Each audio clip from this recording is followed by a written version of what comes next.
इस क्वेश्चन में बताना है कि संयोग अवलिक अनुमान एक कथन है जिसे हम मानते हैं कि यह सच है एवं गणितीय अंतर्ज्ञान पर आधारित है, और अगर हमने इसे साबित कर दिया तो यह एक बन जाता है। तो यानी कि मैथ में जब हम किसी स्टेटमेंट को प्रूव कर देते हैं यानी साबित कर देते हैं तो वह बन जाती है थ्योरम यानी कि प्रमेय। इसका हो जाएगा ऑप्शन थर्ड करेक्ट। यानी हम प्रूव कर देंगे कोई भी चीज़ मैथ में तब वो प्रमेय बन जाएगी, यानी कि उसे बोलेंगे थ्योरम। और ये कथन ये तो रहता है, कथन तो सत्य भी होता है, सत्य भी हो सकता है, असत्य भी हो सकता है।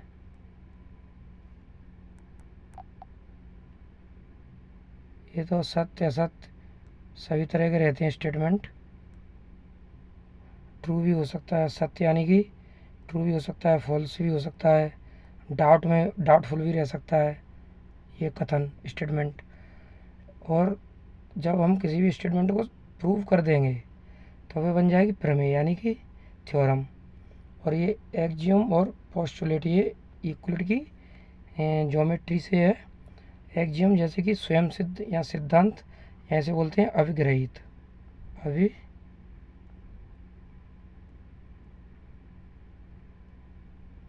अभिग्रहित यानी कि किसी भी स्टेटमेंट को हम, अगर कोई स्टेटमेंट है उसे अगर हम बिना प्रूव किए हुए सत्य मान लेंगे तो वह आ जाएगा इसमें, तब उसे अभिग्रहित बोलेंगे। यानी जैसे कि स्टेटमेंट है जैसे कि क्रिकेट के जैसे स्टंप लें, ये 3 स्टंप है, तीनों की हाइट कैसी होगी इक्वल। एक की हाइट हम मेजर कर लेंगे तो बाकी 2 की हाइट हम ऑटोमेटिक मान लेंगे कि इसके ही इक्वल ही होगी, मतलब तीनों की हाइट इक्वल होगी।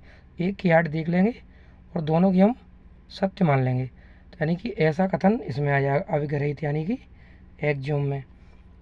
जैसे कोई पेन एक ही कंपनी का है और जैसे 5 रुपये का कोई भी पेन एक ही कंपनी का है तो उसकी हाइट होगी, यानी दोनों की हाइट सेम होगी।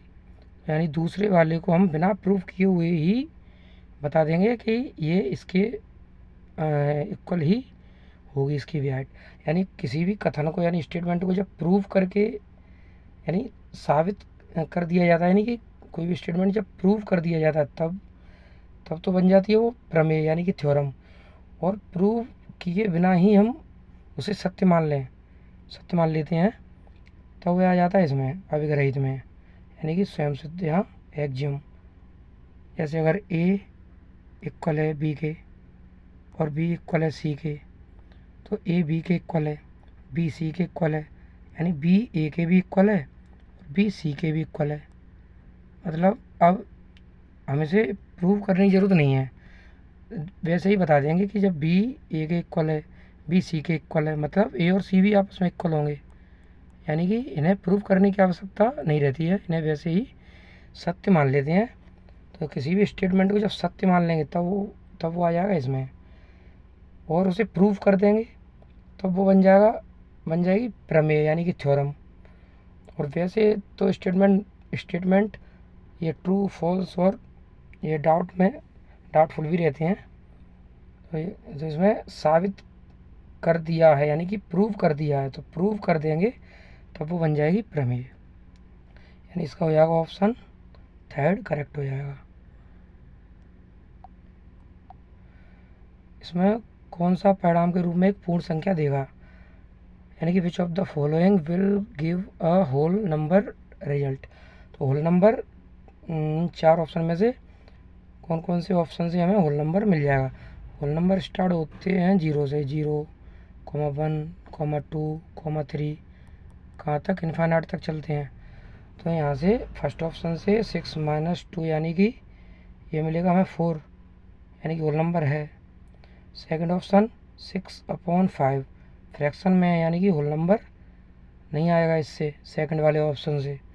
थर्ड ऑप्शन से देखेंगे 0 × 3 जीरो में 3 का मल्टीप्लाई करेंगे 0 आएगा, यानी कि ये भी क्या है, होल नंबर है। और फोर्थ ऑप्शन 7 माइनस 9, प्लस का 7 है, माइनस का है 9, यानी कि माइनस के बचेंगे 2। तो माइनस के जब 2 बचेंगे इसका मतलब है कि ये भी होल नंबर नहीं है। माइनस के 2 बचेंगे मतलब ये भी होल नंबर नहीं है। तो होल नंबर हमें एक तो फर्स्ट ऑप्शन से मिल रहा है इससे, और एक मिल रहा है थर्ड वाले ऑप्शन से। 0 और 4 ये होल नंबर है, यानी फर्स्ट और थर्ड ऑप्शन हो जाएंगे दोनों करेक्ट, यानी फर्स्ट और थर्ड, यानी ऑप्शन 4 हो जाएगा ट्रू।